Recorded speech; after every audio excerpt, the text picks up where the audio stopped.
Oh, hello. I've made this video for those of you who are struggling to play one hand louder than another. I know this is a very difficult thing to do for the first time. I know from many years of teaching that whenever I ask my students to do that, they find it really frustrating at first, and they think they're never gonna get it. Actually, I thought that myself when I was a child and I first had to do it. I thought, oh my God, I'm never going to be able to do this. It's actually not that hard. It just takes a little bit of patience at first and just a few intensive sessions of practicing and working at it, and that's all it should take for you to develop or start developing that skill, which will get better over time. But once you learn it, really, it's a skill for life. So be patient and be patient and don't get discouraged. Okay, you'll get there. Okay, so you can practice these. I'm going to show you a few techniques which you can use, and you can use the example I'm going to give you, which is a simple 5-note exercise or a scale, or just use your own pieces. Right? The exercise is very simple. You can apply it with to anything you play. Okay, I decided to use scales because also it's a good idea whenever you find passages in unison in your music. It's always a good idea to bring out one hand. It produces a much nicer result. Whether it may be the right hand or the left hand, it doesn't matter.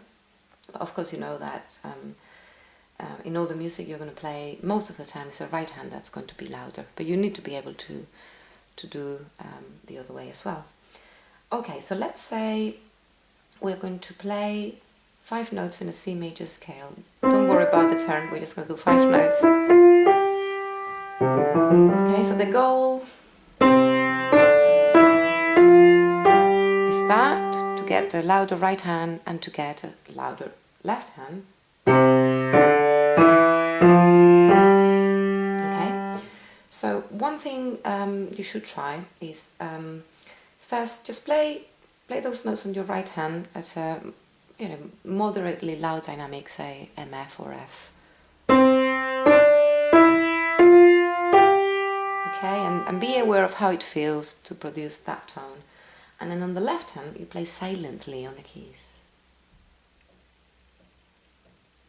Try to exaggerate the motion and make it harder. So don't just tap with your fingers. Sort of be aware of the articulation as though you are actually playing. So you do that a couple of times on each hand, and again remembering how it feels on right hand and left hand, and when you're ready you do that at the same time.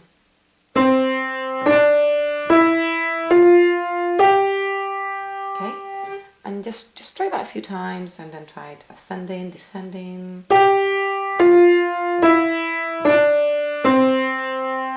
and do opposite hands too. So it's going to be silently on my right hand here now.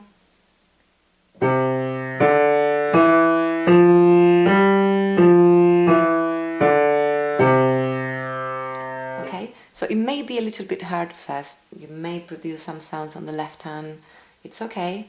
Just remember the key is to keep trying. Just because it doesn't work, it doesn't mean it's not going to work. Okay.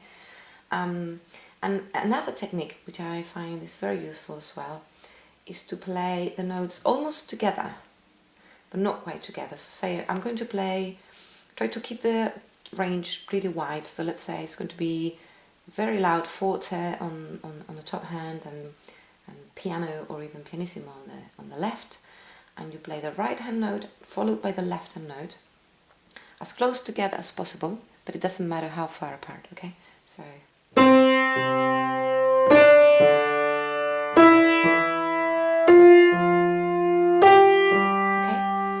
if that feels good, that tempo, speed it up.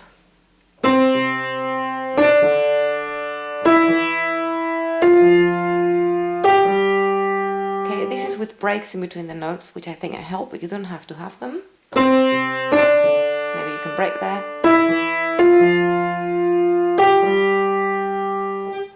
And you can do the opposite. You can now this time play louder left hand.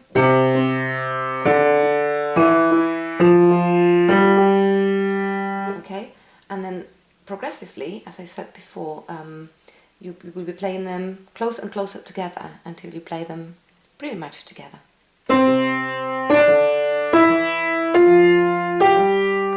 if you get to that sort of interval, now try. There's almost like a grace note, it's really almost there. Yeah. And it's okay to exaggerate the motions at first because it helps being really aware, of what you're doing on each hand, and eventually you just won't think about it. You will think about the sound you want to create and then just do it. When you start doing it together, really together, before you do it hands together, it's always good to try on the right hand, think really loud, on the left hand, think really soft, and do it a couple of times until you're really comfortable and it's really automatic, and then without much thought, just go for it.